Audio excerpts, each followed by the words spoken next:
longe da inquietação das madrugadas alegres, da trepidação da cidade, da agitação da repartição pública, perdido na simplicidade e na quietude da tenda espírita Francisco de Assis, Manuel Jacinto Coelho contempla o espaço, distante e confortado, esquecido na calma e no silêncio.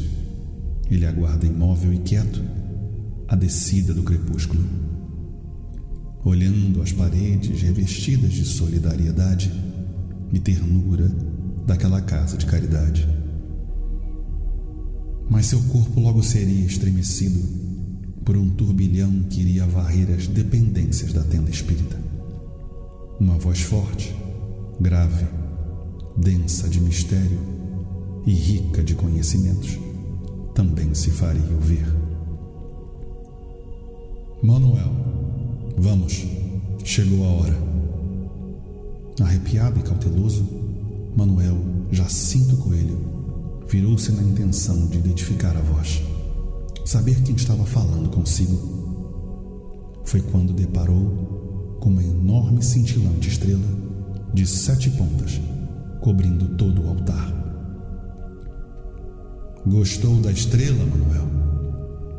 Ela representa os 7 reinados da vida e vai acompanhá-lo a partir de agora, porque o 7 é o número da plenitude dos reinados.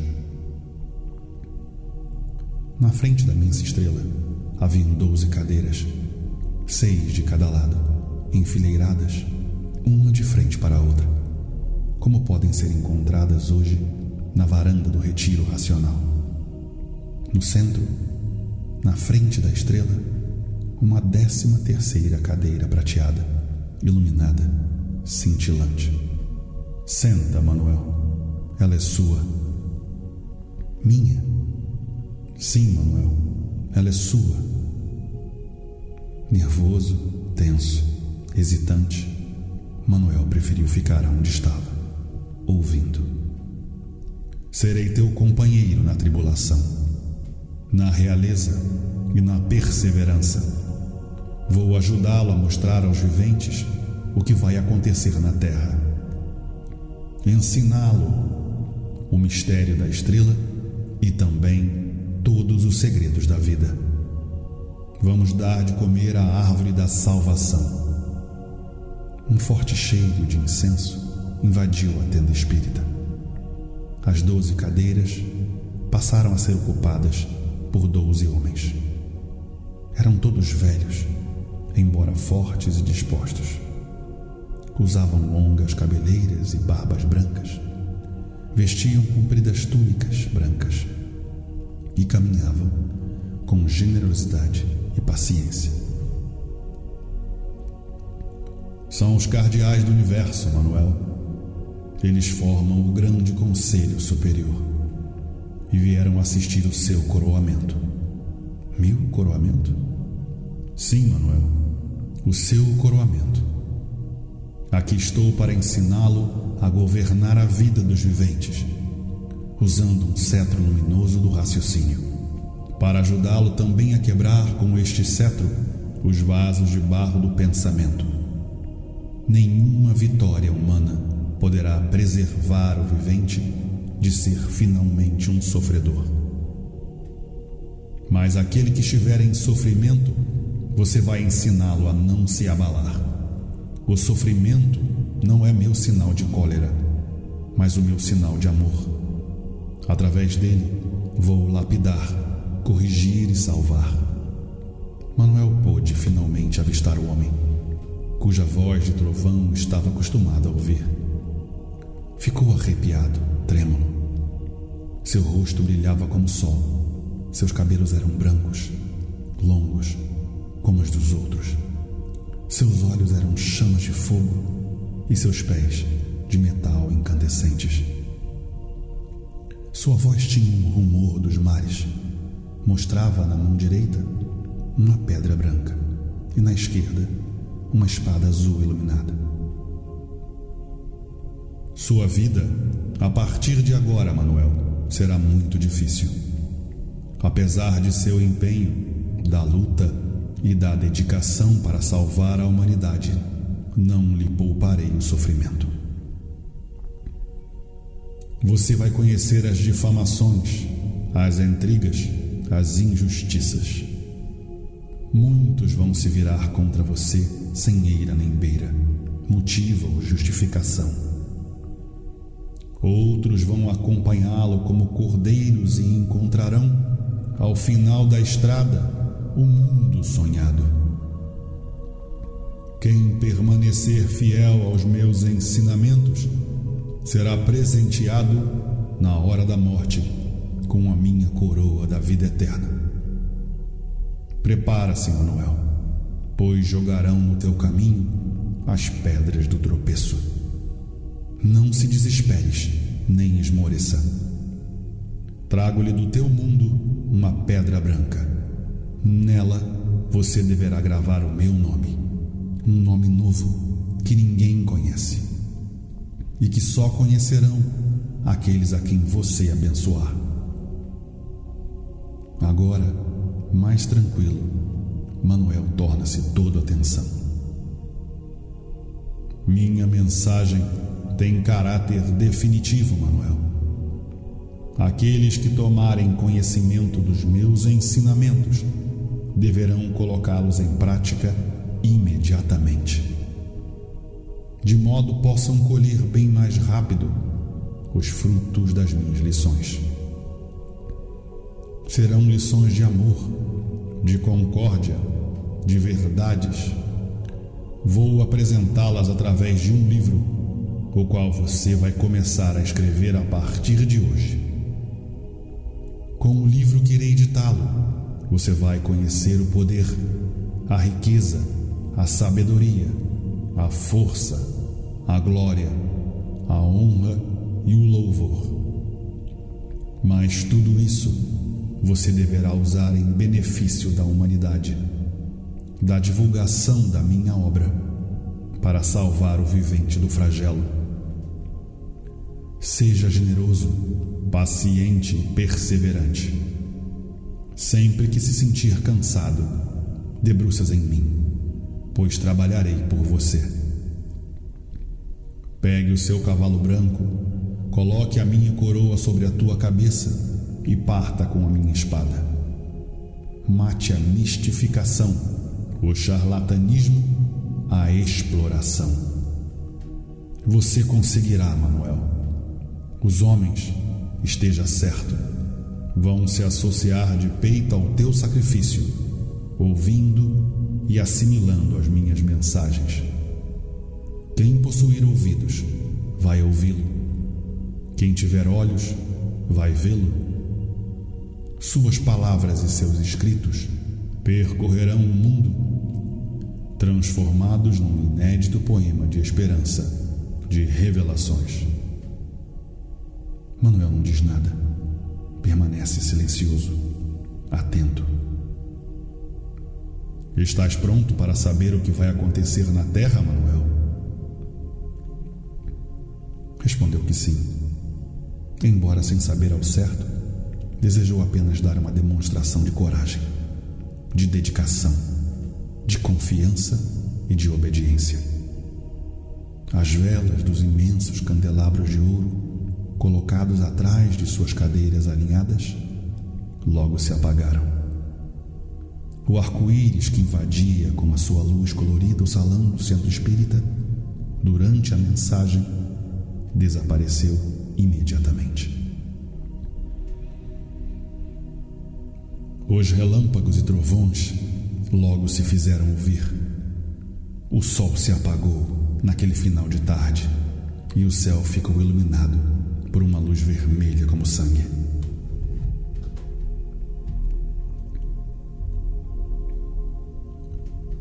Uma chuva de granizo e fogo começou a desabar. Os astros despencavam sobre a terra, caindo como mangas maduras das mangueiras. O céu desapareceu por completo. As ilhas foram tragadas pelo mar em fúria e ebulição. Homens e mulheres, velhos e crianças, ricos e pobres, patrões e empregados, igualados no desespero e na desgraça, buscando na aflição as cavernas das montanhas. Fique calmo, Manuel, interrompeu o homem de barbas longas e olhos de fogo, dizendo: nem o céu, nem a terra, nem as árvores serão danificados, enquanto não estiverem marcados aquele que voltarão para o nosso mundo. Meus filhos, Manuel, estarão livres do flagelo. Não terão mais nem fome, nem sede, nem tristeza, nem dores. Já terão sido lavados da fonte da vida eterna. O livro que vou ditá-lo será a chave do poço e do abismo. Lembre-se disto. Seguiu-se a advertência. Durante a tua caminhada, não faltarão as profetisas, as aproveitadoras. Cuidado com as profetisas, Manuel. Tente convertê-las, mas não as deixe de ensinar em conduzir o meu rebanho, mesmo que à distância. Meus cordeiros acabarão prostituídos e enganados. Desejo convertê-las também, Manuel, mas não com as suas imundícies. Como posso chamá-lo? De racional superior. Os ensinamentos que você vai receber para transmiti-los à humanidade pertencem à cultura racional, à cultura do raciocínio, à imunização racional. Mas o que é cultura racional? São os ensinamentos do princípio e do fim do mundo. Através da cultura racional, você vai ficar sabendo de onde ele vem, para onde vai e como vai. Trata-se de uma cultura do terceiro milênio, transcendental. Vamos ensinar à humanidade como conhecer o mundo de sua raça e também como voltar para ele. A cultura racional, Manuel, é a cultura do verdadeiro estado natural, do conhecimento de retorno da humanidade a seu mundo de origem. Através da energia racional, o elo de ligação do ser humano com o mundo racional. Com o início da fase racional, a partir de agora, o espiritismo deixa de ter sentido. Você sabia? Não. O que é espiritismo, Manuel? Você saberia dizer? Manuel quer responder, mas não consegue. Falta-lhe a voz e o racional superior retorna a palavra explicando.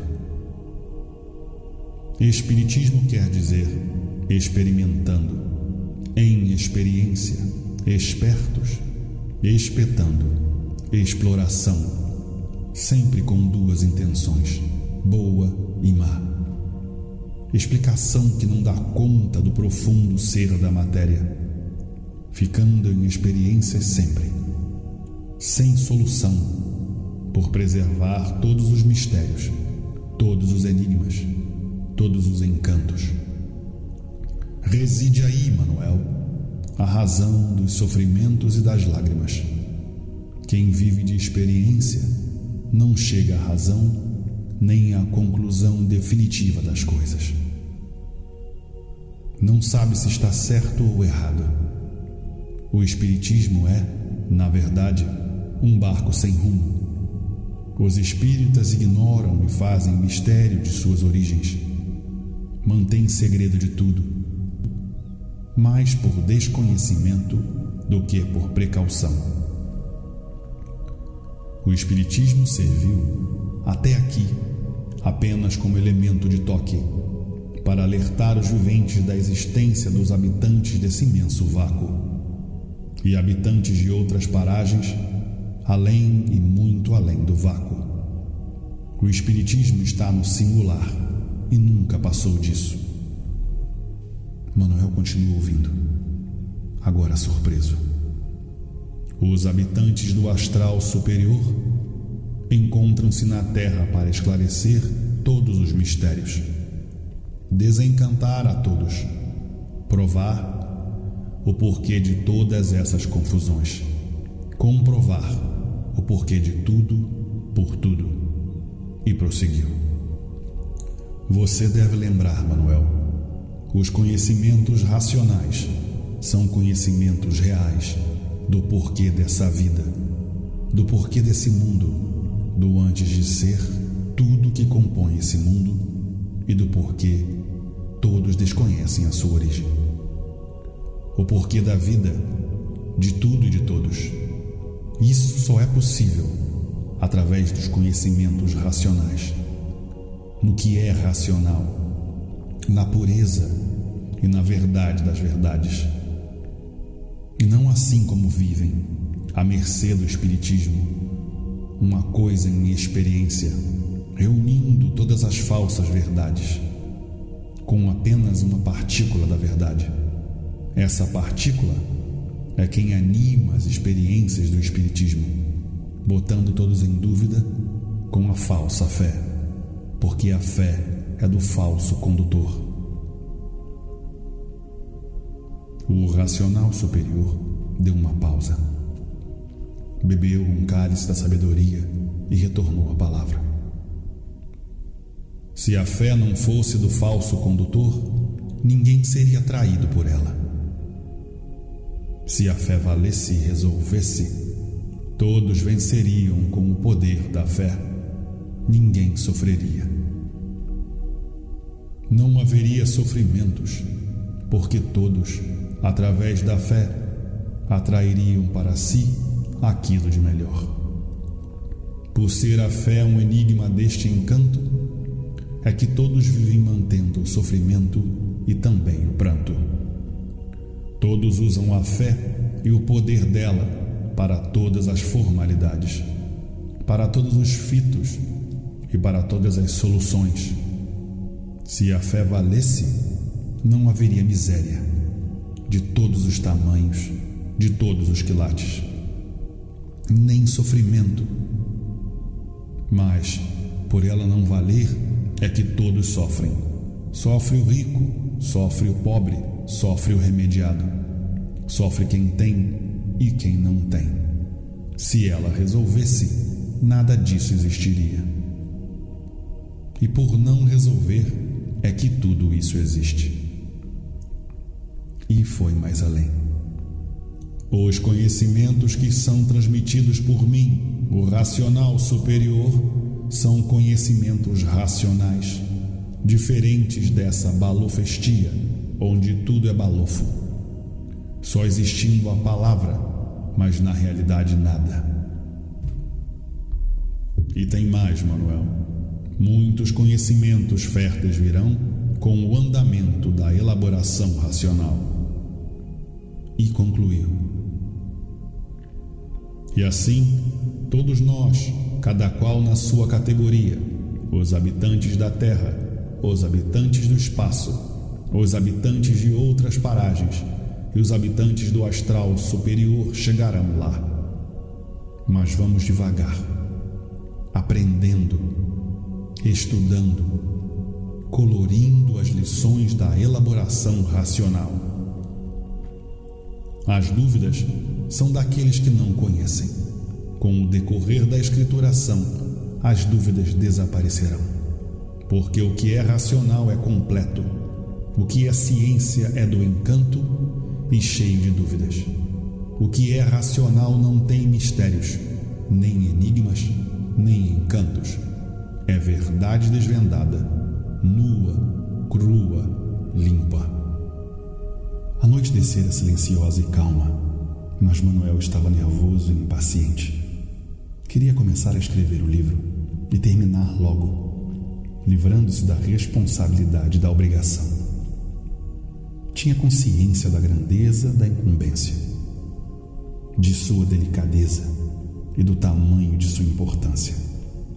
Por isso insistia, permanecendo ali sentado, empenhado, pronto, à espera do grande momento.